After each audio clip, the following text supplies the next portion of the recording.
Muy buenas tardes. Antes de iniciar y darles la bienvenida, como se merecen, les solicito amablemente que pongan sus celulares en silencio o en modo de vibración para no interrumpir la conferencia. Ahora sí, buenas tardes, sean ustedes bienvenidos a esta Fundación Miguel Alemán, a la Biblioteca Mexicana, invitados por el Programa de Equidad de Género de la Fundación que organiza esta conferencia. Nuestro conferencista de esta tarde es de súper lujo, nada menos que es el director general de la Fundación, es expresidente del INAP, Instituto Nacional de Administración Pública, y lleva más de 30 años como maestro en las facultades de Derecho y de Ciencias Políticas y Sociales de la Universidad Nacional Autónoma de México, y también un lapso equivalente a 30 años en que se ha dedicado al estudio de la equidad de género, de la mitología y temas afines. La mitología no tiene nada que ver con la equidad de género, pero también es una de sus especialidades. El doctor me ha solicitado que no dé una presentación extensa de todo su trayecto y su currículo, que de por sí ustedes lo conocen todos, ustedes son amigos de él. Solamente quiero dar una especial bienvenida a don Daniel Alemán Serrano, representante del patronato de la Fundación, que nos acompaña aquí en primera fila. Le podemos dar un aplauso, por favor.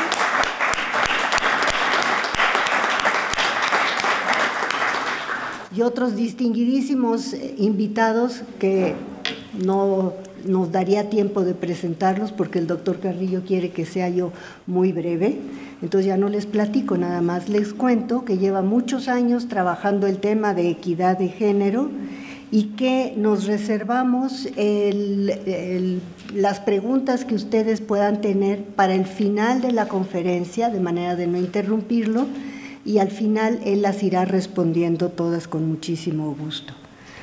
Muchas gracias. Dejo a ustedes al doctor Alejandro Carrillo Castro.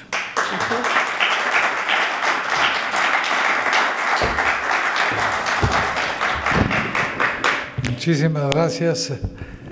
Buenas tardes. Sean todas y todos ustedes muy bienvenidos a esta charla que tiene dos propósitos. El primero, conmemorar que desde el año de 1975 en nuestro país se conmemora, que no se celebra, el Día Internacional de la Mujer, porque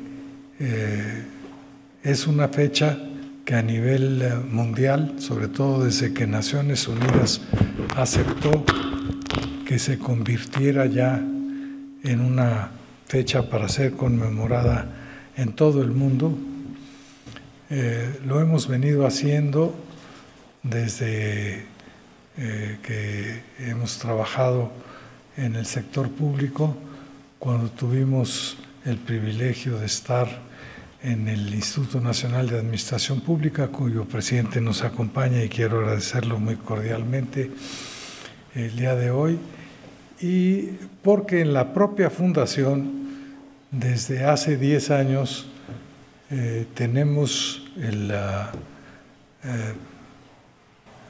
con la anuencia de la familia Alemán un programa que se llama así, Programa de Equidad de Género, que está copresidido por un hombre y una mujer, porque aquí estamos convencidos de que este problema tendrá que irse resolviendo con la participación decidida no solo de mujeres sino de hombres.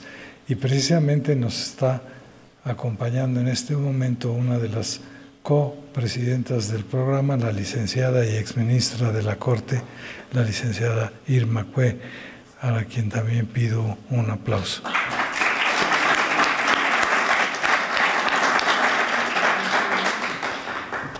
Sin más, porque la idea es que me costó mucho trabajo, se los confieso, recortar la charla.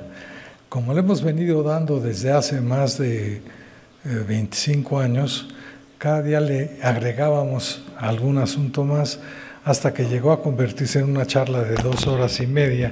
Y entonces de lo que se trata es de aprovechar que estén ustedes aquí con nosotros para que si al término de la misma tienen alguna pregunta, algún comentario, alguna crítica o sugerencia, con mucho gusto la recibamos. Vamos pues entonces a dar comienzo a esta charla que originalmente se llamaba Breve Historia de la Desigualdad de Género, y que en estos momentos, por las razones que van ustedes a ver, hemos cambiado el título por La resistencia cultural a la igualdad de género.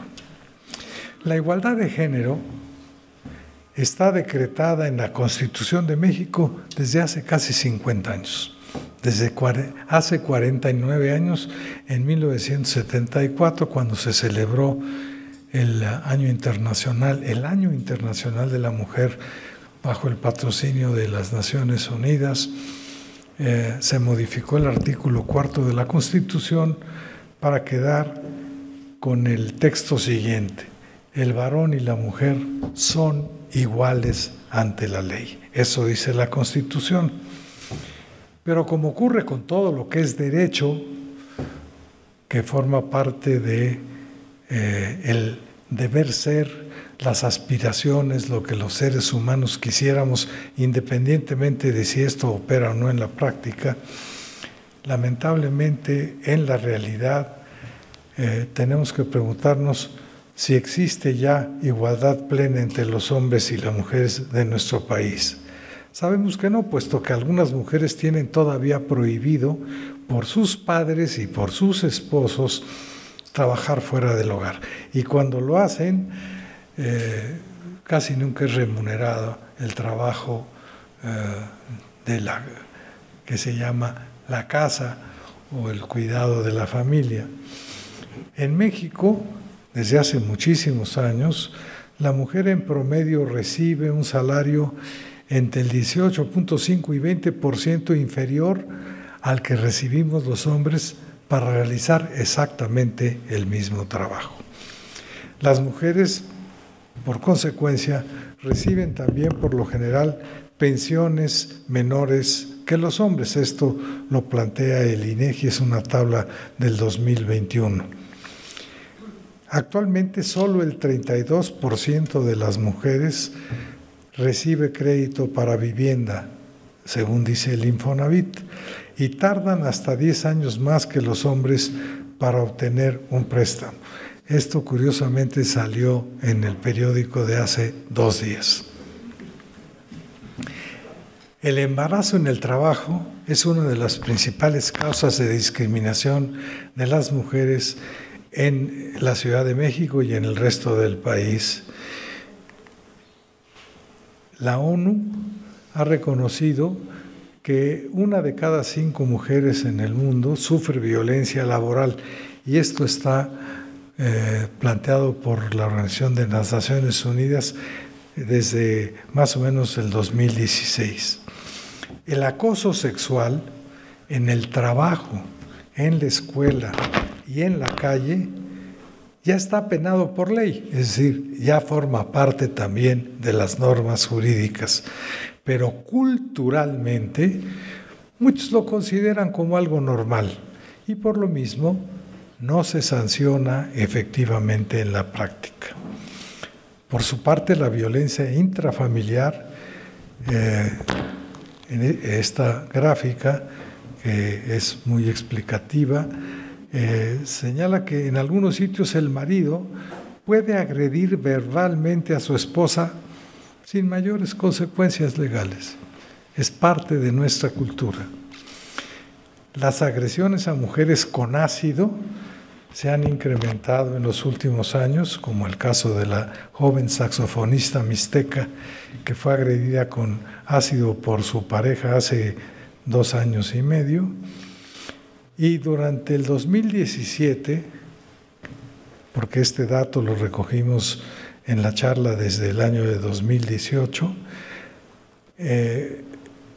crecen los delitos sexuales en 17 entidades según la propia Segov, aunque algunos consideran que estas cifras son resultado de tener una mejor cultura de la denuncia de estos delitos.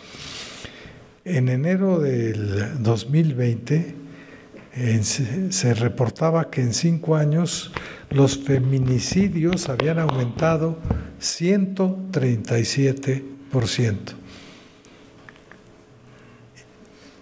Este dato, que es de hace 4 días, se reporta que en México más de 10 mujeres al día son asesinadas en nuestro país. Por otra parte, el delito de violación en la Ciudad de México, por lo que toca a las denuncias que se reciben, ha crecido hasta en 56%. Este dato del 7 de marzo de 2021 corresponde ya casi al final de la pandemia. O sea que uno hubiera podido pensar que con la reclusión de las familias en sus hogares estas cifras se hubieran disminuido. El INEGI reportó que a lo largo de la vida de una mujer en nuestro país se produce todo tipo de violencia contra las mujeres, la psicológica, la física, la sexual, la económica o la patrimonial o la discriminación, y que las cifras de octubre del 2020 a octubre del 2021 equivalen casi a lo que ocurría antes en toda la historia de nuestro país. También sabemos que continúa existiendo un gran número de niñas que resultan embarazadas cada año y que, en otro orden de ideas, las mujeres continúan recibiendo sentencias de prisión más duras que los hombres. Por ejemplo, la Comisión Nacional de Derechos Humanos reconoce que por homicidio doloso las mujeres son condenadas a 87 años, en cambio los hombres solo a 50. Este dato del 15 de enero de este año habla que en Guerrero la violencia de género es frecuentemente tolerada por la ley, que a las mujeres se les encarcela por rechazar matrimonios forzados, por abandonar parejas violentas o por abortar tras ser golpeadas por los maridos.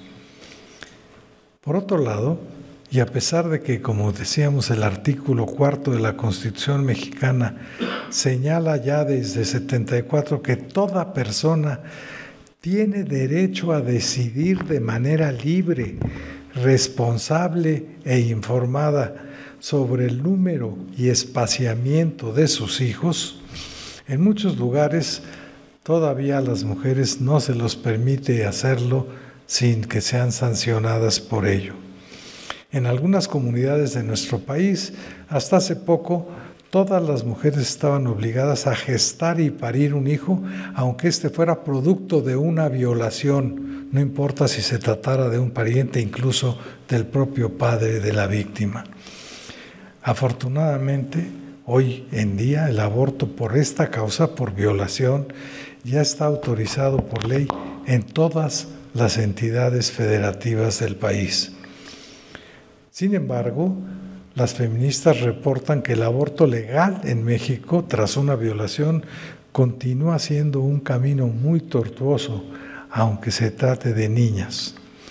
Aún subsisten estados en los cuales se continúa criminalizando el aborto por muy diversas razones, salvo, como vimos, en el caso de las violaciones.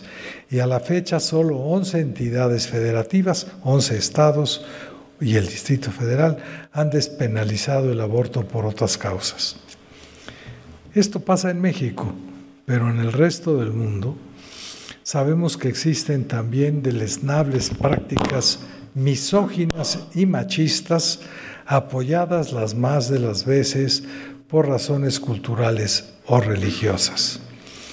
Sabemos todos que en algunas comunidades musulmanas, por razones religiosas, se obliga a las mujeres a cubrirse totalmente el rostro o todo el cuerpo con la llamada burka. Y hace exactamente unos 2 meses, los noticiarios informaron que Mahsa Amini murió recientemente en Irán después de ser detenida, fíjense ustedes, por la policía de la moral, que en esa República Islámica verifica que las mujeres traigan bien puesto el hijab, es decir, la tela con la que y el velo con el que se tapan la cara. También sabemos que se las obliga desde niñas a casarse con quienes deciden sus padres o sus hermanos. Como sabemos, esto también ocurre en algunas partes de México, particularmente en Oaxaca y Chiapas. Y se las asesina si no aceptan casarse con quienes sus padres o hermanos lo deciden. Este caso que fue muy famoso, el de Rani Arafat, cuando esta chica no quiso casarse con quien sus padres habían decidido, le obligaron al hermano menor a que la asesinara, porque como era menor, pues es inimputable y por lo tanto no tenía por qué ir a la cárcel. También nos enteramos que en Pakistán el gobierno musulmán en el 2012 atentó contra la vida de esta jovencita, la famosa hoy Malala Yousafzai, por defender su derecho a ser educada en las instituciones de su país. La balacearon, le quebraron la quijada y a los 17 años, en el 2014, esta chiquita recibió el Premio Nobel de la Paz. Hace unos días nos enteramos por la prensa que en Afganistán, por razones religiosas también, se regresó a la prohibición de que las mujeres tengan acceso a estudios superiores. Y el 1 de marzo, hace apenas 5 días, nos enteramos también por la prensa internacional que 650 niñas habían sido envenenadas en Irán para evitar que asistieran a la escuela. Este año, los talibanes prohibieron la venta de anticonceptivos a mujeres afganas. El grupo talibán amenaza a las parteras y también prohíbe a las mujeres asistir a la universidad. Este es un poco jocoso, pero se estableció también que el gobierno talibán prohíbe a sus atletas profesionales competir sin cubrirse el rostro y el cuerpo. Con lo cual, pues ya de entrada sabemos cuáles son los resultados de su participación en los Juegos Internacionales. Todo el mundo recuerda esta increíble portada de la revista Time del 2010 de Bibi Aisha, una joven afgana cuyo esposo le cortó con un cuchillo la nariz porque, según él, la había sentido coqueteando con otro hombre en una fiesta. En otros sitios, el adulterio femenino se sigue sancionando todavía con la muerte a pedradas. Muchos de ustedes recordarán esta escena de Sorba el griego, en donde Irene Papas es muerta precisamente a pedradas por la población, porque ella había tenido una relación con un joven maestro inglés. También se la sanciona con morir en la plaza pública con armas de fuego, como ocurrió hace poco en Siria, en donde una mujer fue ejecutada por una pistola por miembros del famoso ISIS en la plaza pública, acusada de adulterio. Así, para que aprendan a ser buenas. Y vamos a entrar en terrenos todavía más escabrosos.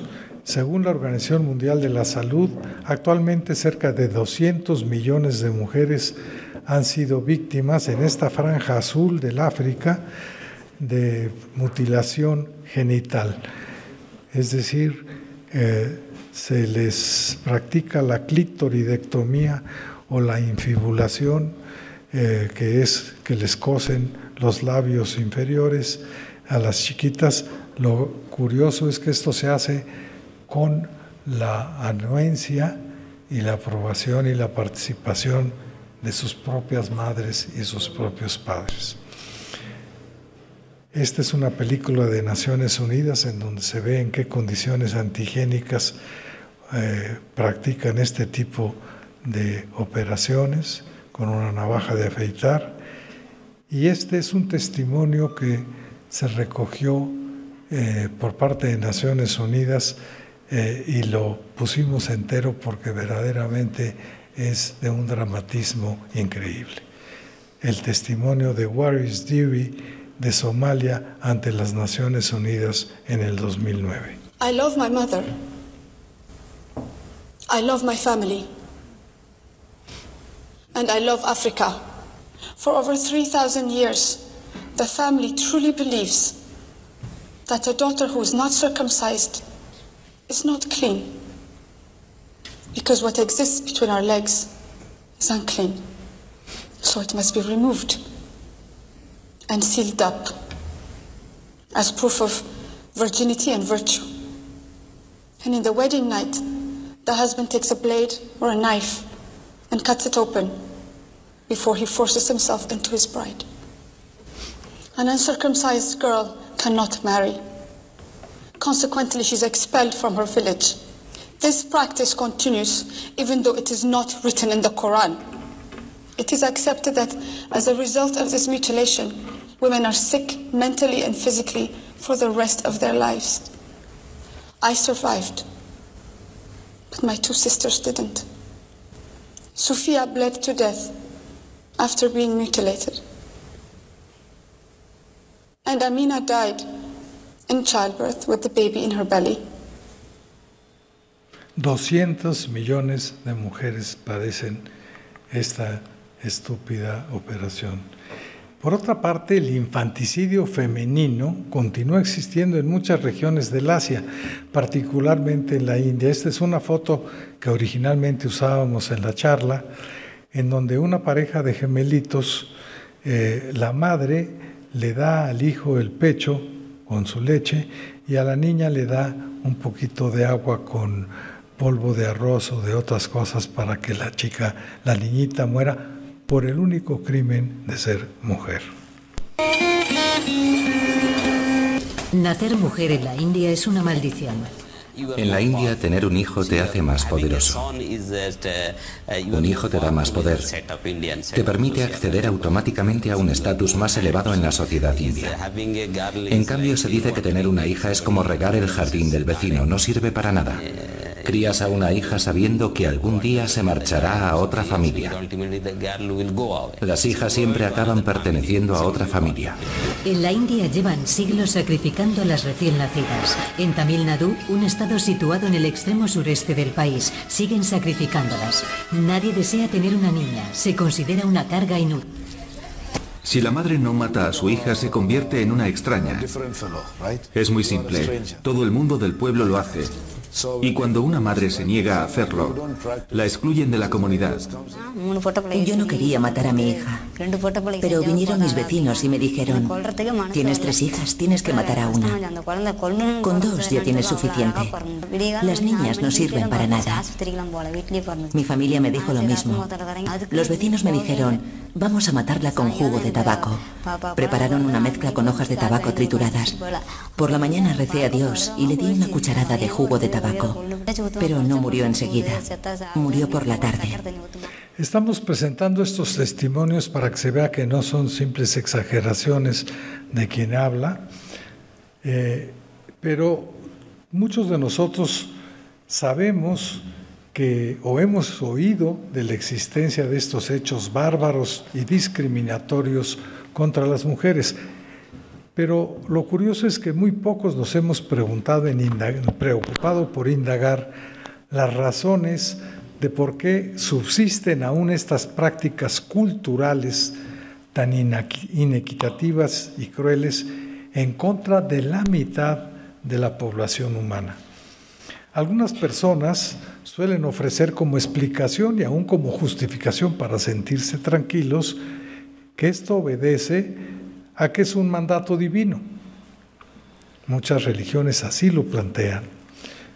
Otros, los que no ven las cosas o las quieren ver desde el punto de vista religioso, sino científico, pues también condonan estos hechos, pero dicen no se debe a un mandato de un dios o una diosa, sino es una ley de la naturaleza, o a la superioridad física e intelectual del hombre ante una supuesta inferioridad y debilidad innatas en la mujer.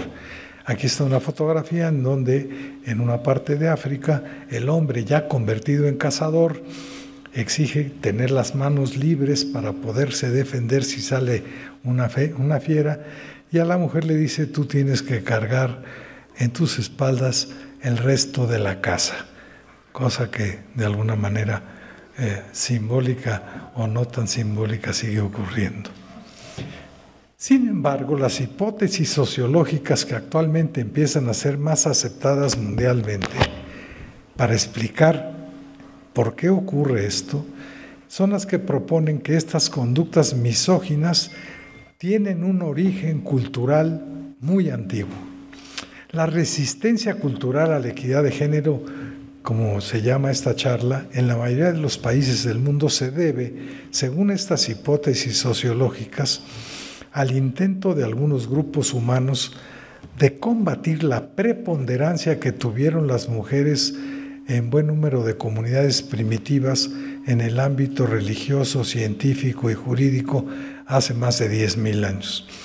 Aquí están unas fotos de pequeñas imágenes encontradas en Chipre de hace 2,300 años, hace 5,000, de Sumeria, también de hace 5,000, y de Etruria, en donde la figura central es la madre con el hijo. Esta situación fue con el tiempo sustituida por el sistema patriarcal que se fue configurando culturalmente en los últimos 5,000 años, particularmente en el ámbito geográfico que hoy llamamos la civilización grecorromana, el famoso mundo occidental, y que es el que se generó a partir de Mesopotamia y Egipto, con más de 5,000 años obviamente de antigüedad, con el puente que era Judea, o donde está Jerusalén actualmente, y que se desarrolló sobre todo en Grecia y Roma. Y esto es lo que llamamos el mundo occidental, del cual nos sentimos legítimamente orgullosos. Hoy se sabe que hace más de 5,000 años el papel de la mujer, lo que hoy se llama el rol de género, en muchos lugares de la Tierra era más destacado que el del hombre, ya que solo la mujer puede crear físicamente el bien más importante de todo grupo social, o sea, los propios seres humanos, las hijas y los hijos. Como los hijos nacen físicamente de una mujer y no de un hombre, los primeros modelos de organización social que existieron fueron de tipo matriarcal o matricéntrico, es decir, en donde la madre es el centro del universo familiar. En ellos se consideraba que la sangre materna era la fuente u origen de la vida. Una mujer dejaba de menstruar y a los 9 meses nacía un niño. Y entonces la única explicación posible de qué estaba hecho este niño, pues de la sangre que la madre fue acumulando durante 9 meses en su vientre. Por eso todavía hoy es frecuente en muchas familias escuchar que las madres les dicen a los hijos: eres sangre de mi sangre. Y también en las telenovelas. Como la mujer era la dadora o creadora de la vida, los hijos se consideraban propiedad exclusiva de la madre que los había parido. El rol o papel de la madre era el central en la vida familiar de las sociedades más antiguas, y en algunas religiones y mitologías de aquella época se decía incluso que el primer ser humano que había existido en el mundo no había sido un hombre, como ahora lo pensamos, sino una mujer. Es aquí la imagen del mito de Lilith, en donde incluso está recogido en una leyenda hebrea que lleva por título el libro de Ben Sira, en donde se dice que Lilith, que fue la primera mujer antes de Adán, o incluso la primera esposa de Adán, practicaba la igualdad sexual con respecto del hombre.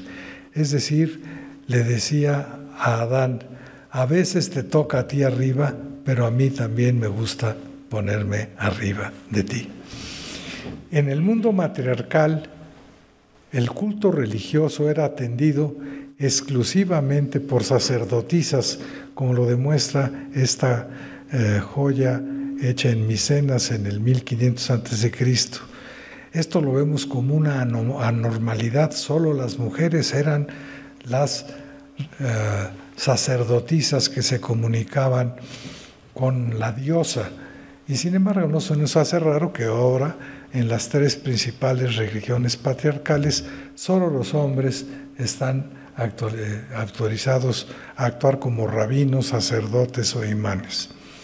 En el matriarcado, la comunicación con la divinidad era privilegio exclusivo de las mujeres, como lo eran las pitonisas que estaban en Delfos, o las sibilas de las que nos hablan las historias antiguas, y las pinturas de Miguel Ángel en el Vaticano. Para poder revisar rápidamente cuáles son o cómo ocurrió esta evolución del modelo matriarcal al patriarcal, vamos a utilizar tres campos: el religioso o mitológico, porque aunque doña Luz Helena dijo que no tenía nada que ver la mitología con todo esto que estamos hablando, tiene que ver, y mucho, como lo vamos a ver. La ciencia, para los que no quieran ver estos problemas desde el ámbito de la religión, bueno, pues estamos los científicos, y también, como esta charla la doy frecuentemente en la Facultad de Derecho de la Universidad, el aspecto de la juridicidad o de las costumbres. Vamos a entrar al campo de la religión y la mitología. Seguramente muchos de ustedes leyeron recientemente los libros de Yuval Noah Harari. Este último, el de hace un año, se llama Los Imparables, en donde este joven científico hebreo dice que los seres humanos somos los únicos animales que podemos inventar mitos y leyendas y creer en ellos. Y dice, bueno, ¿y por qué? ¿Qué tiene de raro los cuentos y las leyendas y los mitos? Bueno, es que por absurdas que muchas de ellas nos parezcan, es lo que ayuda a que la gente coopere y colabore en gran número. Y si miles de personas creen en la misma historia, cuento o leyenda, seguirán las mismas normas y cooperarán de manera eficiente. Y en el libro más destacado y más vendido de él, Sapiens, Yuval Harari dice: cuando 1000 personas creen durante un mes en alguna historia, cuento o leyenda inventado, esto se considera una fake news, es decir, una noticia falsa. Pero cuando 1000 millones lo llegan a creer durante 1000 años, se convierte en una religión. Hace miles de años, en algunos grupos de la humanidad, se creía que la divinidad que había dado origen al mundo y a los seres humanos debía haber sido también femenina, una diosa madre, por las mismas razones que hemos estado diciendo, como esta imagen de Venus de Lausel de hace 20.000 años, o esta de hace 7.000 años en Catalşuyuk, en Turquía. La diosa madre no necesitaba de nadie para crear a sus hijos. Era virgen. Y se creía que los hijos de la diosa madre nacían virginalmente. Como en griego virgen se dice parthenos, en las clases de biología nos enseñan la reproducción partenogenética, que es la reproducción biológica virginal. Esta deidad femenina llegó a ser adorada como esta estatuilla de Susa de la Mesopotamia hace 5,000 años, adorada como una diosa única de caderas muy grandes para poder parir a muchos hijos, apretándose los senos para recordarnos que somos mamíferos, puesto que solo las mujeres pueden ofrecer la leche para alimentar a sus hijos. Y entonces a veces la adoraban como diosa única o como una diosa triple. Este es un pectoral de la diosa Hera encontrado en la isla de Samos de Grecia. Se nos hace un poco raro, sin embargo no se nos hace raro que en algunas formas de creer del cristianismo se habla de una persona, de un Dios verdadero y 3 personas diferentes. Esto ya había estado inventado previamente en torno a las religiones de las diosas de Grecia para atrás. Otro ejemplo de Grecia es Hécate, que siempre la presentaban como diosa triple los propios griegos. Ahora, ¿por qué era triple? ¿O por qué esta idea surgió? Pues porque refleja el número 3, las 3 grandes fases o etapas por las que pasa la vida casi toda mujer. Cuando nace y todavía no empieza a menstruar, es joven o virgen. Cuando empieza a menstruar y se puede convertir en madre, y cuando en la menopausia deja de menstruar y entonces ya se convierte en abuela o vieja sabia o de la tercera edad, diríamos ahora. Estas 3 fases tan marcadas y tan claras tenían además un reflejo muy interesante en el astro más importante, más bien en la luna más importante que tenemos, que es la luna que circunda la Tierra, porque el ciclo menstrual femenino también corresponde al ciclo lunar. Son ciclos de 28 días que también tienen estas 3 fases: la luna en creciente, que se equipara a la mujer virgen, la luna llena se equipara a la mujer madre, y la luna en menguante a la mujer vieja. Si ustedes ven, casi todas las vírgenes, como en el caso de este dibujo de Alberto Durero del siglo XVI, están sentadas sobre una luna en creciente. Y varias vírgenes también, la Virgen de Luján, la de Rosario. Quise poner nada más 2 ejemplos en donde las vírgenes están paradas siempre sobre una luna en creciente para recordar lo que era esta manera de creer. Sin embargo, hay algo muy importante. El tiempo se empezó a medir en torno fundamentalmente del mundo de las mujeres. El año femenino o año lunar consistía de 13 meses de 28 días y medio cada uno. Y aquí tenemos el caso de una imagen de la Venus de Lausel de hace 27,000 años más o menos, en donde la Virgen o la diosa tiene un cuerno que se parece a una luna en creciente con 13 incisiones, que son precisamente los 13 meses lunares. Y sin embargo, para que vean ustedes lo que es la capacidad de darle vuelta a la cultura, el número 13, que es fundamentalmente femenino y lunar, ahora resulta que es de mala suerte. Y las propias mujeres son las que dicen: cuidado porque no podemos sentar 13 a la mesa.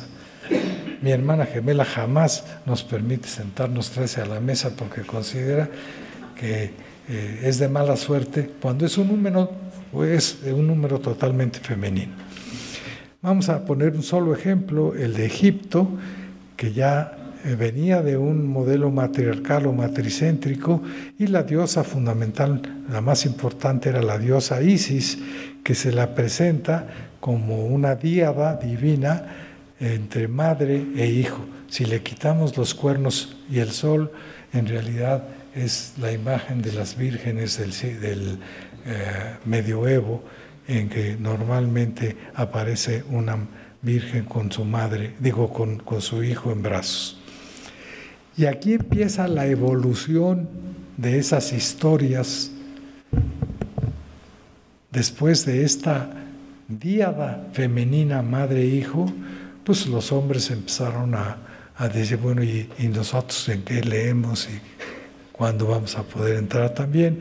Y entonces se incrementa y se va convirtiendo en una trilogía en donde los hombres empiezan a desplazar a las diosas. Isis, la madre, ocupa un lugar ya inferior al de Osiris, el padre, y Horus, el hijo. Incluso se registra un intento en la mitología religiosa egipcia en donde se llega a creer en un dios único, Atón, que para algunos constituye el primer esbozo de la religión monoteísta patriarcal de la historia humana. Amenofis IV adopta el nombre de Akenatón y se pone a adorar a un solo dios. Los griegos dejaron escrito en muchos textos, pero particularmente el texto que escribió Hesíodo en el siglo VIII a.C., esta evolución mitológica en donde también se va evolucionando esta leyenda, este mito, de una deidad femenina principal que es Gea o Gaia, hoy la conocemos como la Tierra, a un dios masculino omnipotente que es Zeus. En esta obra, Hesíodo va narrando cómo de una diosa madre, Gea, que no necesitaba de ningún padre para criar a sus hijos, los creaba virginalmente, se llega al otro extremo, a un dios padre, Zeus, que ya no requiere de la participación de una mujer para tener a sus hijos, porque Atenea ya no nace del vientre de una mujer, nace de su cerebro, del cerebro de Zeus. Y llegamos a la mitología religiosa actual más importante, la judeo-cristiana e islámica, en donde se postula en las tres la existencia de un Dios único, como lo recogen sus tres libros sagrados, la Torá judía, la Biblia cristiana y el Corán musulmán, en donde se dice que el primer creyente en este Dios único fue un señor que se llamó Abraham, y que curiosamente es el primer patriarca, según la Biblia. Y de ahí nace el sistema patriarcal. El judaísmo, el cristianismo y el islam son considerados como religiones abrámicas o patriarcales. Lo más interesante, para que vean que todo viene de mucho tiempo atrás, es que Brahma no es un nombre hebreo. Abraham es un derivado de Brahma, que es el principio religioso masculino entre los dioses indios. Puse hindúes, pero hindúes es una religión, la nacionalidad es india. Estas tres religiones enseñan que Abraham, el primer patriarca, dialoga con el Dios único y establece con él un pacto sagrado. Abraham le dice, habla con Dios y pacta con él adorarlo como su único Dios, si es que éste se compromete a que la descendencia de sus hijos ya no va a seguir la línea de sangre o linaje de la madre, que como habíamos visto es la que da el origen matriarcal, sino que a partir del pacto divino que Abraham firma con Dios, en nombre del pueblo escogido, se reconocerá que la línea de descendencia de los hijos se origina en el patriarca, pero como el patriarca no ofrece sangre para la creación de los hijos, sino su semilla o su semen, entonces a partir de ahí surge el modelo patrilineal o patriarcal. Todavía en la cultura judía se suele circuncidar a los varoncitos que nacen como una ratificación o una repetición simbólica del pacto o alianza que Abraham firmó con Dios. Pero ya es un acto discriminatorio abiertamente de la mujer, porque el pacto se firma con la sangre del prepucio masculino. Por lo tanto, las mujeres no tienen la plumita para firmar el pacto y no la pueden firmar. También la mitología religiosa patriarcal, judeo-cristiana e islámica, postula como un dogma cultural algo que lo vemos como normal y pocas veces reflexionamos sobre esto.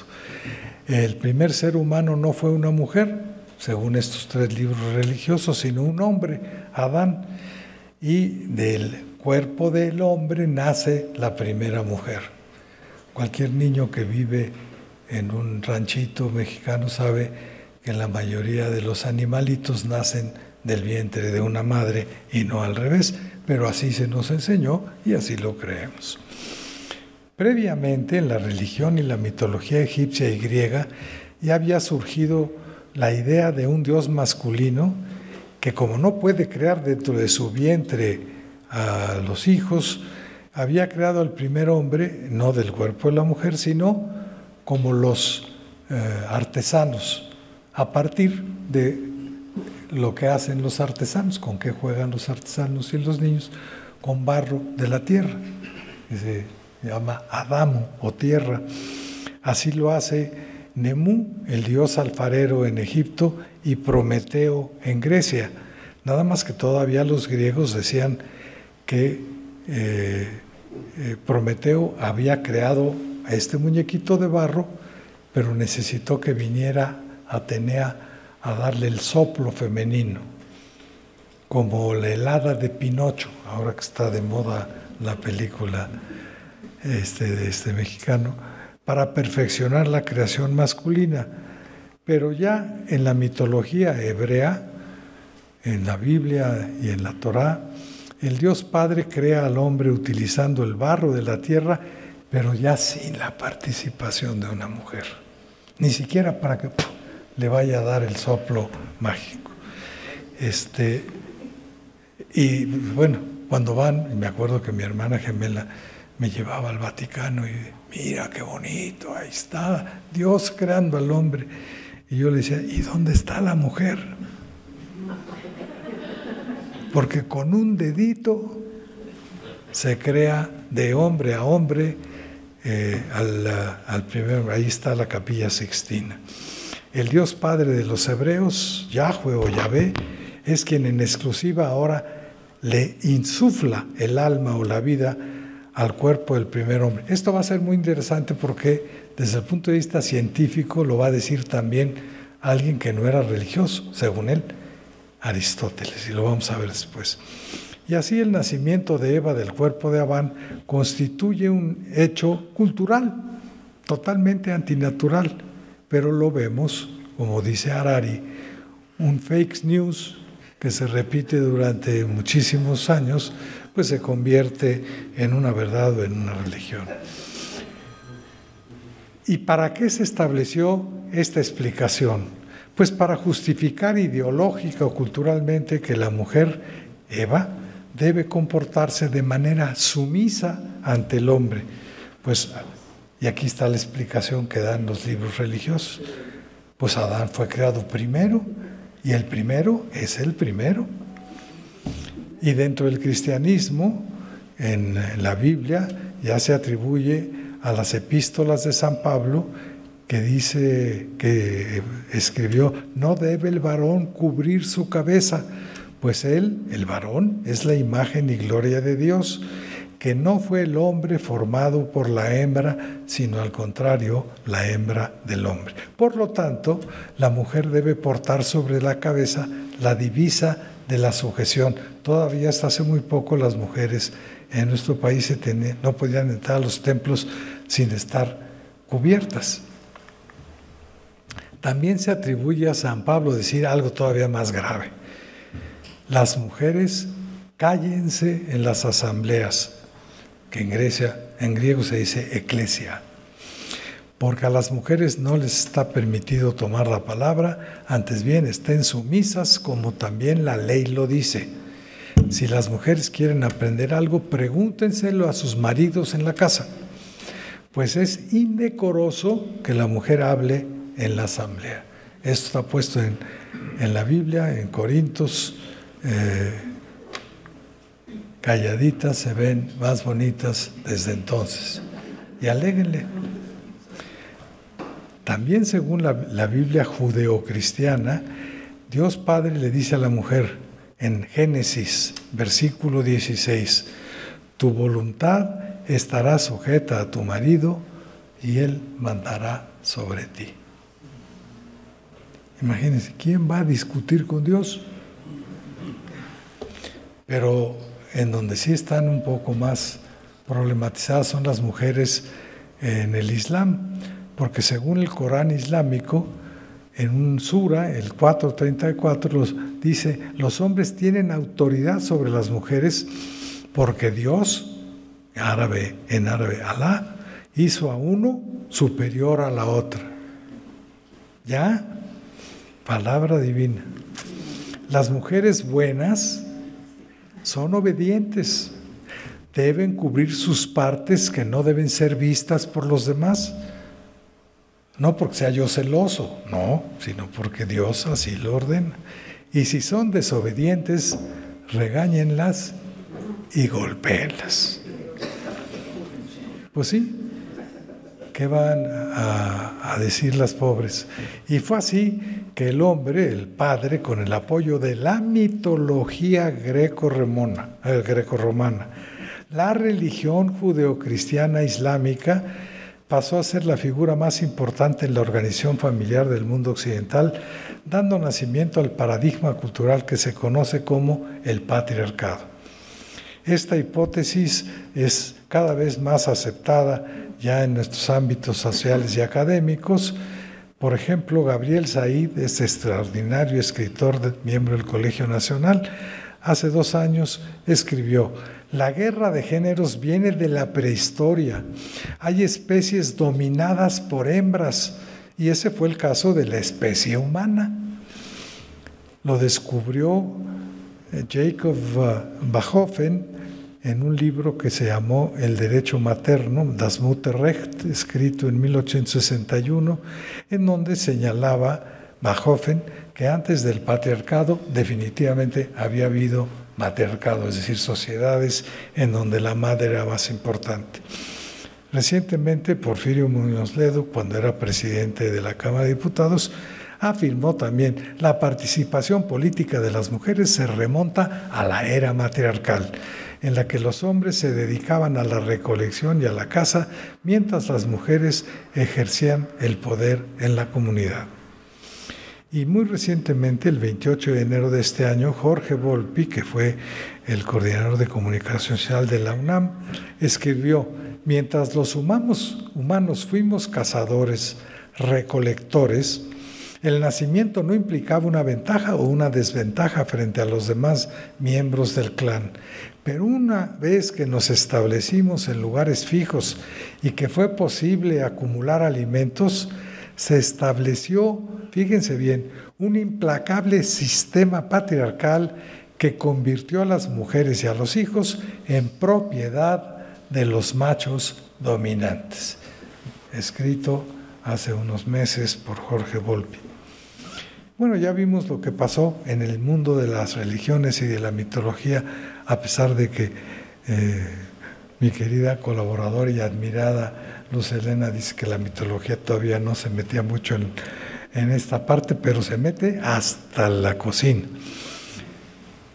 Y algunos dirán, bueno, sí, pero esto es las religiones, es cosa de dogmas de fe, pero en cambio en la ciencia es otra cosa. A ver qué pasa con la ciencia. Aristóteles pretendió apoyar desde la ciencia la tesis de la superioridad masculina sobre la femenina en las relaciones de género y planteó que en la naturaleza la función del hombre en la procreación de los hijos es más importante que la de las mujeres. Y aquí está la explicación científica, porque en la semilla o semen del padre es en donde se transmite el alma de padres a hijos.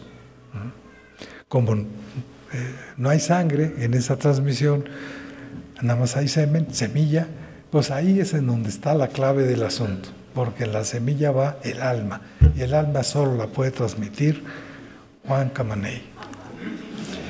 En tanto que el semen femenino, decía Aristóteles, es un mero caldito de cultivo para que en él germine y se nutra la semilla masculina, que es, como dijimos, la que transmite el alma de padre a hijos.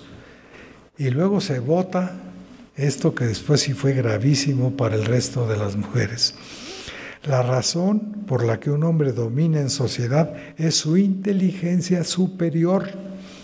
La relación entre el hombre y la mujer es por naturaleza una en la que el hombre dirige y la mujer es dirigida. Y sus ideas fueron consideradas por muchos como el sumum de la ciencia occidental a lo largo de casi 2000 años. Otro científico respetadísimo, Pitágoras, llegó a afirmar que en el cosmos, es decir, en el universo ordenado, hay un principio bueno que es el que ha creado el orden, la luz y el hombre, y un principio malo que ha creado el caos, las tinieblas y la mujer. Pitágoras, Juan Jacobo Rousseau, el que dio todas las ideas para que viniera la Revolución Francesa, escribió en un libro sobre la educación que se llamó El Emilio: no es propio de las mujeres la investigación de verdades abstractas y especulativas, ni de los principios y axiomas de las ciencias, porque las obras de ingenio vasto exceden su capacidad. A ellas toca aplicar los principios hallados por el hombre. Poco antes de la Revolución Francesa y 2500 años después de Aristóteles, Sigmund Freud plantea que en la naturaleza humana hay solo una libido, una pulsión sexual, pero que esta libido es masculina. Como decía Aristóteles, solo la transmite el hombre. Bueno, ya vimos las religiones, ya vimos la ciencia, y ahora vamos al mundo en el que empezamos la charla, el mundo del derecho, de las costumbres. Ya decía Aristóteles que el triángulo vital del ser humano era su capacidad de pensar, en donde el ser humano ve lo que es la lógica, el ser. Hay otra dimensión que es el querer. A mí me gustaría que fuera. Te gustaría, pero eso no es el ser, eso es el deber ser. Y también sentir, en donde está la estética. Bueno, pues entonces nos vamos al mundo del querer, el mundo correspondiente a las normas, a lo que debe ser. Y aquí muchos estudiosos plantean que en algún momento de la prehistoria los varones empezaron a considerar medio injusto e inequitativo el anterior modelo matriarcal en donde la mujer era el centro. Y entonces se planteó como problema legal a resolver la manera de conseguir que los hijos que pariera una mujer fueran reconocidos por la ley jurídicamente como suyos, hijos del padre, aunque éste no los hubiera parido físicamente. Por ejemplo, los romanos, a nosotros nos enseñaban en derecho romano que si un romano llegaba de la guerra, había estado 5 años, y llegaba y decía, ¿cuántos hijos nacieron en mi casa? Pues 8, pues los 8 son míos. Pero si usted anduvo 5 años por allá, ¿nacieron en mi casa? Son míos. Y aléguenle. Esa es la manera de ver las cosas desde el punto de vista legal. El hombre ya había aprendido a controlar y a domesticar el fuego. Había aprendido a controlar y encauzar y a domesticar el agua de los ríos y las lagunas, como en la antigua Mesopotamia, el Tigris, el Éufrates y el Nilo en Egipto. Había aprendido a controlar y a domesticar las plantas y los cereales, como se muestra en todos estos cuadros y paredes de las tumbas de los egipcios. También había aprendido a domesticar y controlar a diversos animales salvajes, a estabular, es decir, a meter en establos a las vacas, a las cabras, y a conseguir algo muy importante. Estaba viendo, Pues si no se sube un cabrito en una cabrita no pueden nacer, pero si se suben uno blanco en una negra nacen pintitos, etc. Y había empezado a estudiar científicamente cómo controlar la reproducción biológica de acuerdo a sus necesidades.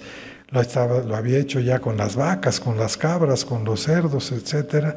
Y dijo, pues entonces si soy capaz de controlar y domesticar todo esto, ¿por qué no voy a poder domesticar la capacidad reproductiva de la mujer para garantizar que los hijos que tenga una mujer se consideren legalmente como míos? Estamos hablando del mundo del derecho, el mundo de las normas jurídicas. Pero ello implicaba primero resolver el problema que representa para todo hombre no tener la certidumbre de ser el padre biológico de los hijos. Entonces, cuando un hombre le entrega a la mujer su hijo y le dice, papito, este es tuyo, y dice, este hijo es mío, ella puede estar pensando una cosa diferente. Esto para ir bajándole ya el tono tan grueso de la charla, lo dijo en un calipso muy simpático Harry Belafonte en 1959 en un concierto de Carnegie Hall, que se llama El hombre es listo, pero la mujer es más. I say, let us put man and a woman together to find out which one is smarter. Some say men, but I say no. The women got the men beat, they should know, and not me. But the people, they say that the man has always led woman astray. But I say, please listen when I say she's smarter than the man in every way. That's right, the woman is smarter. The woman is smarter. That's right, the woman is smarter. That's right, that's right. I was treating a girl independently. She was making baby for me when the baby born and I went to see. The eyes was blue. It was not by me. Para que vean que la filosofía de estas cosas se maneja también. Ahora, para entender todavía con mayor claridad la naturaleza del problema que confrontaba el hombre, que quería demostrar que el hijo era suyo, para poder decir, es mío y lo puedo poner a trabajar y puedo hacer lo que yo quiera con él. Veamos el caso de las serpientes, las anacondas. Este es un caso de una anaconda hembra que se aparea con 13 machos al mismo tiempo. Me dirán, ¿cómo? Bueno, pues cada macho mete su semen en los intersticios del cuerpo de la hembra y 13 copulan al mismo tiempo con una hembra. Pero ustedes creen que algún día los 13 anacondas machos se ponen a discutir, es que es mío, no es mío, esto. Tampoco, por ejemplo, entre los chimpancés que ya son más avanzados, aquí sabemos que una hembra se suele aparear con 12 machos o más en un mismo día cuando está en su época de celos, aunque no al mismo tiempo, como ocurre con las serpientes, porque el semen no lo pueden introducir en todos los intersticios de la piel. Y entonces se tienen que organizar. Esto nos reímos cuando lo vemos en la televisión, en un programa cultural de Animal Planet, etc. Pero ¿qué pasa cuando lo pasamos al mundo de la especie humana? Además de todo, ya se vuelve un problema legal, porque todos sabemos que una mujer puede, efectivamente, como los chimpancés, tener relaciones con no solo 13, 25. Lamentablemente, en la trata de personas sabemos que a las mujeres se las obliga a copular muchísimo más. Pero, ¿cómo evitar entonces la incertidumbre acerca de la paternidad de los hijos que paría una esposa o una esclava? Las mujeres no lo saben o lo intuyen, pero nunca lo han vivido. ¿Será mío? ¿No será mío?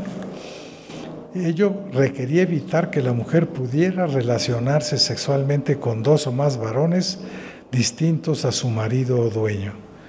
Debe tenerse en cuenta que un varón no solo depende de una mujer para engendrar biológicamente a un hijo, sino hasta hace muy poco, antes del ADN, dependía también que la mujer dijera si es de este o no es de este. El hombre no podía decir es mío, porque pues ahí los propios romanos decían mater semper certa, la madre siempre cierta, pater, lo que diga el derecho, juris dictum. Entonces el hombre tuvo que forzar su imaginación de macho para encontrar una solución a este problema y la descubrió en la posibilidad de inventar las sanciones legales a las mujeres que pusieran en duda la paternidad de sus hijos. Y así imaginó una forma jurídica para controlar el vientre femenino y para que dicho mecanismo legal quedara exclusivamente en sus manos. Bien, la llave. Y así se inició en el mundo greco-romano la domesticación y control legal por parte del domus o señor de la casa de la capacidad reproductiva de la mujer y por ende de su cuerpo. Y así fue que se inventó la criminalización legal del adulterio femenino, la criminalización legal del aborto, por eso es tan difícil hablar de estos temas. Se estableció la prohibición legal a las mujeres de relacionarse sexualmente con dos o más hombres. Y claro, lo pueden hacer, pero quien lo haga debe ser condenada a morir a pedradas. Y esto apareció en la primera norma de la que tenemos noticia, que es el edicto del rey de Urukagina en Lagash, en la Mesopotamia, hace más de 5,000 años. Luego se nos enseña en la Facultad de Derecho que también esto se puso en el Código de Hammurabi hace 4,000 años. Y en ambas normas se estableció como sanción legal que quienes tuvieran relaciones sexuales con otro hombre que no fuera su esposo o dueño, había que matarlas a pedradas, a balazos o a lo que fuera. También en la Grecia clásica del siglo VI a.C. se impusieron otras importantes restricciones legales a la mujer que se nos hacen normales ahora.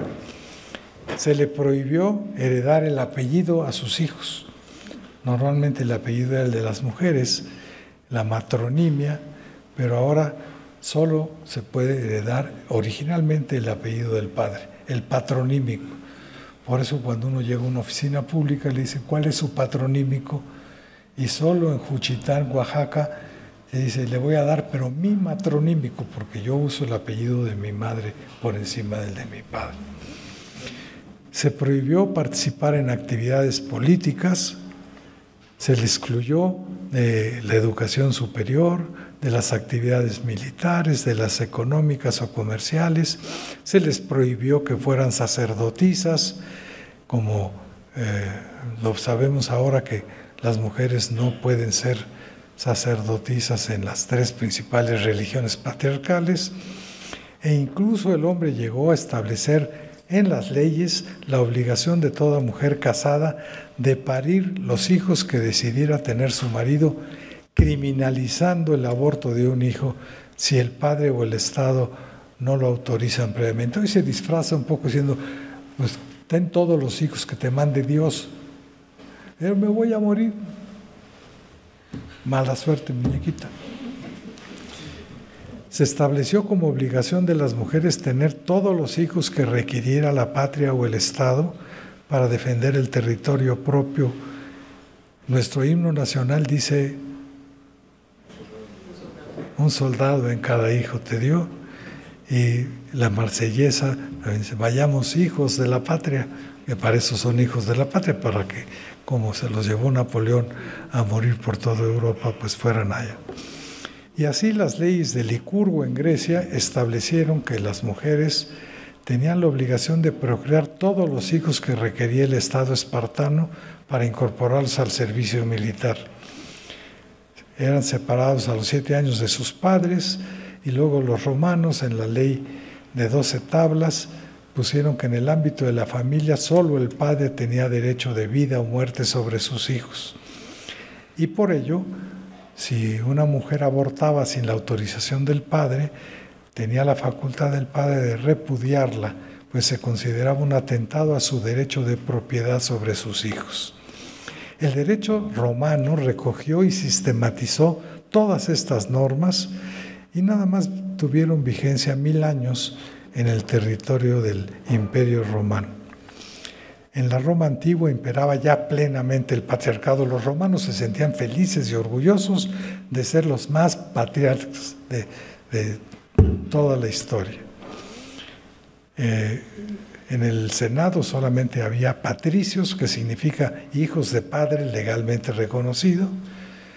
Se inventó la palabra patria, patrimonio, patronimia, paterfamilias, patria potestad.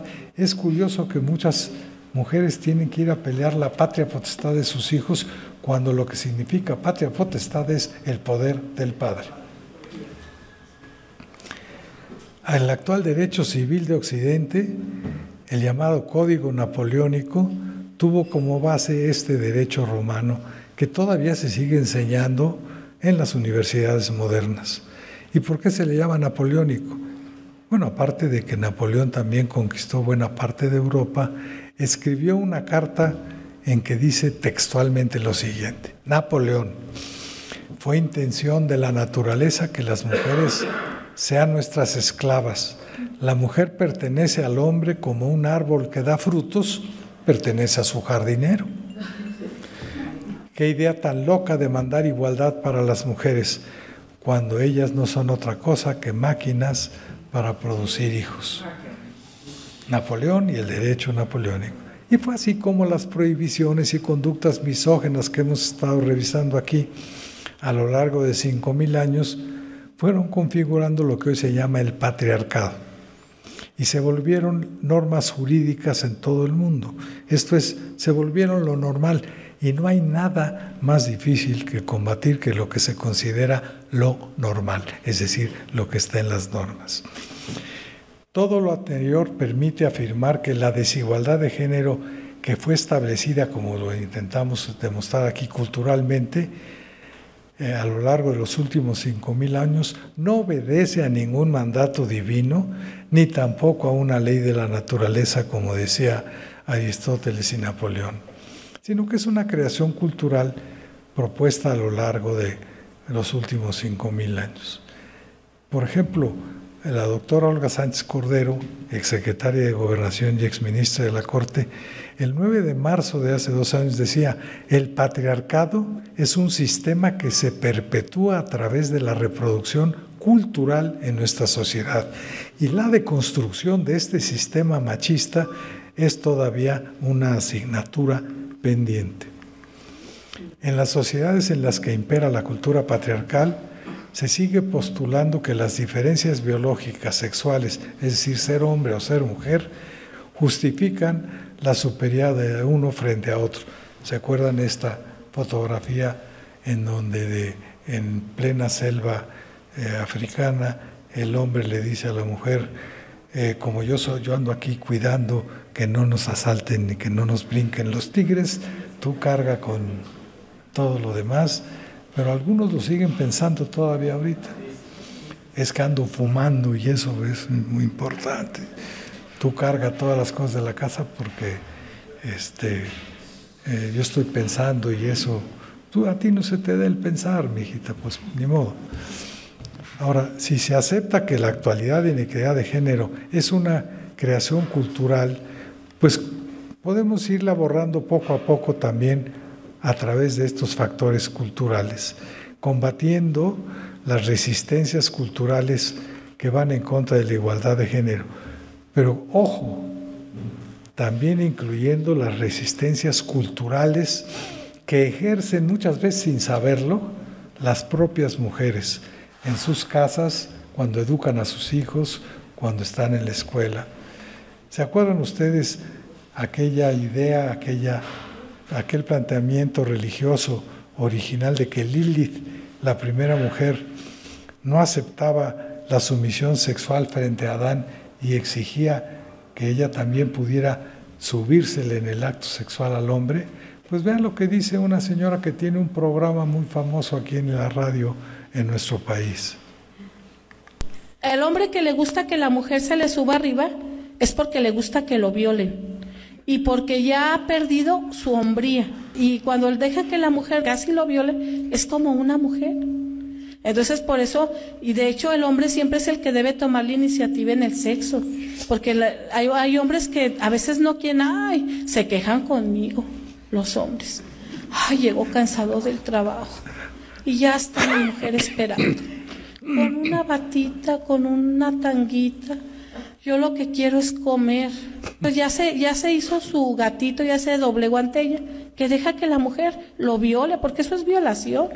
Porque dice la Biblia que el hombre es la cabeza de la familia, y en el sexo el hombre es el que debe tomar la iniciativa. La mujer debe dejarse buscar, encontrar, y el hombre es el que la debe buscar. Y ahora es al revés. La mujer es la que lo busca, la que lo asedia, la que le está llame y llame. O sea, qué triste y qué lamentable a lo que hemos llegado. Y eso ya es desde como de 1960 en adelante. Para que vean que todavía, lamentablemente, las propias mujeres son las que se encargan de la reproducción cultural, de la resistencia a la equidad de género. Y los cambios culturales son unos ejemplos muy breves que vamos a poner, que se requieren.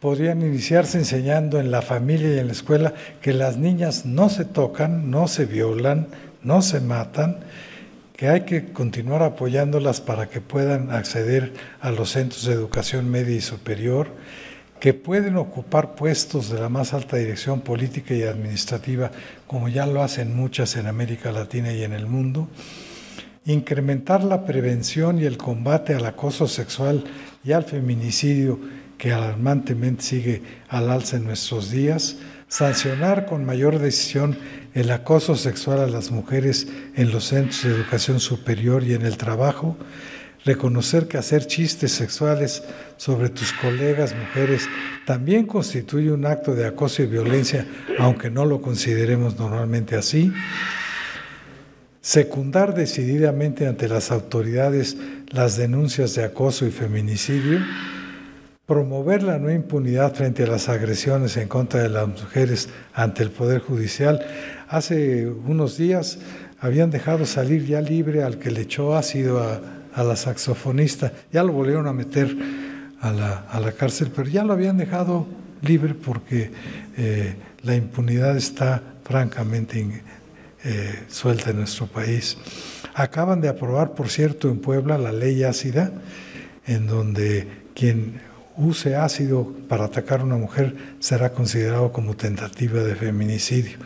Mario Vargas Llosa, el Premio Nobel de Literatura, solía decir que defender el derecho de la mujer a decidir cuántos hijos quiere y puede tener es fundamental para garantizar la igualdad de géneros y promover cosas tan elementales como la elaboración de códigos de conducta y contratos sociales, como el que se estableció hace 6 años en la India, sí, ahí donde matan a las niñas con bebidas de tabaco.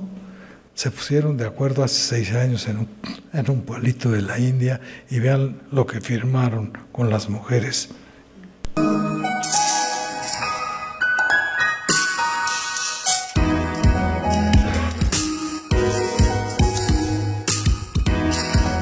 Les da una recompensa a los padres y firman un contrato para enviar a sus hijas a la escuela y no casarlas antes de la edad adecuada, lo que ha ayudado a que sus padres acepten que las hijas y se han reportado una reducción increíble de los feminicidios y de los actos en contra de las mujeres. Y esto ocurrió apenas hace 6 años, lo que demuestra que donde hay la voluntad, hay la posibilidad.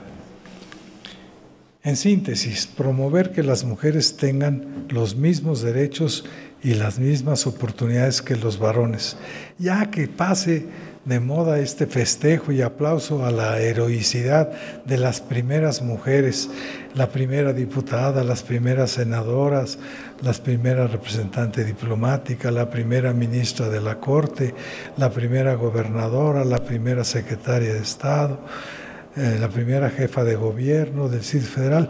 Recientemente, la actual presidenta de la Corte es la primera mujer que va a presidir la Corte por primera vez en 2 siglos, y lo está haciendo, por cierto, bastante bien. Sin embargo, la polémica sigue en pie y en algunos casos, después de la pandemia, se ha recrudecido algunas fechas.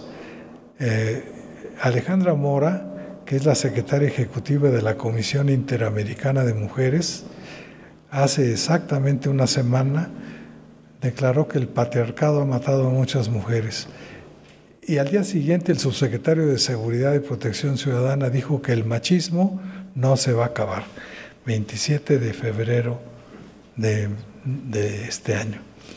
Y a la palestra salió también nada menos que el secretario de la ONU, Antonio Gutiérrez, que dice, promete la ONU luchar contra el patriarcado, nada más que esto va a tomar 300 años de lograr.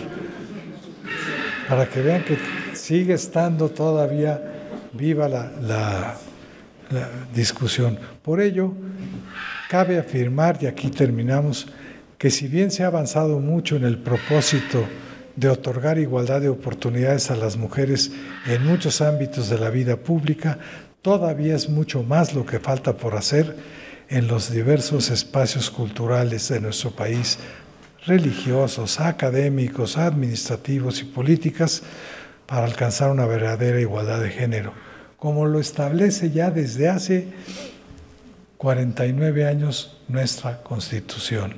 Mañana se celebra el Día Internacional de la Mujer, pero también hay que conseguir que lo normal sea que tanto hombres como mujeres aprendamos desde niños que los dos sexos somos iguales en nuestra dignidad como seres humanos. Ahí somos iguales en dignidad y somos complementarios en nuestras diferencias biológicas, afortunadamente. Qué aburrida sería la vida si no fuera así. Y reconocer también la necesidad de una participación más decidida de los varones en la lucha encabezada hasta ahora básicamente por las mujeres y los grupos femeninos, porque no se va a resolver el problema del club de Toby con el club de Lulú, de la pequeña Lulú.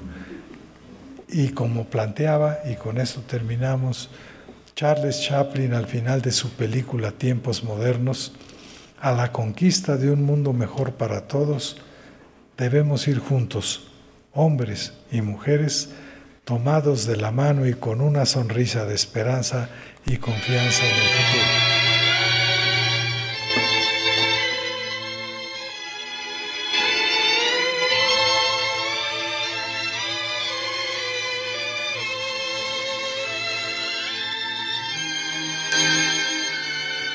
Pues con esto terminamos la conmemoración del 8 de marzo.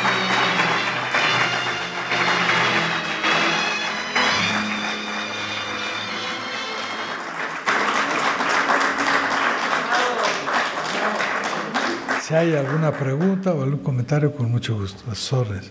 Hola, buenas tardes a todos. Soy Íñigo. Nada más se identifica porque lo estamos grabando, por favor. Soy Íñigo Lanchares, soy profesor de la Universidad de Anáhuac. Yo vengo de una tierra de matriarcado, ya lo decían los romanos, vengo del País Vasco.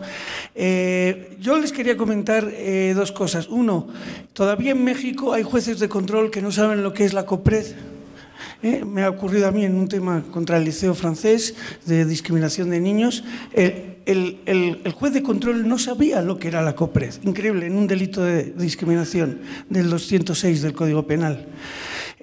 Lo único que también les quería comentar es que no se debe de tomar la lucha de géneros como sustitutivo de la lucha de clases. Lo están haciendo los marxistas en España, por ejemplo, con unas leyes nefastas que lo único que hacen es enfrentar a hombres y mujeres. Ojalá no se cometan esos errores en otras partes del mundo. Muchas gracias. Muchas gracias, muy amable. pues como es bastante largo, a pesar de que la quise recortar, ahí le dejamos y les invitamos a tomar un vino de honor y ahí podemos platicar si tienen alguna cosa que quieran que comentemos. Muchas gracias por su asistencia.